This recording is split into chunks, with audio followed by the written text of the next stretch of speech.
Turkish language class number 7। आज की video में हम सीखेंगे महीनों के नाम। Let's start.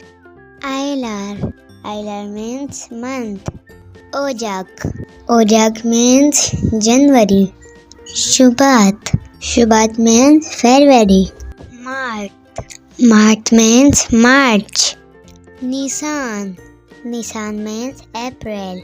माइस, माइस means May. Haziran, Haziran means June.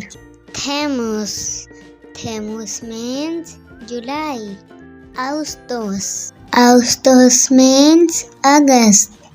Eylül, Eylül means September. Ekim, Ekim means October.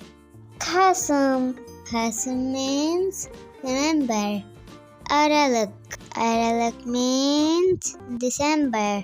अब हम पढ़ेंगे सीजन के नाम्स। मौसम, इल्कबहार means spring. याज means summer. sonbahar means autumn. खुश means winter. एक दफ़ा और रिपीट करते हैं। इल्क बहार, याज, सन बहार, खुश। आई होप आपको हमारी क्लास पसंद आई होगी। अगर आपको हमारी वीडियोस पसंद आती हैं तो don't forget to subscribe my channel. मिलते हैं नेक्स्ट वीडियो में, तब तक के लिए अल्लाह हाफिज़।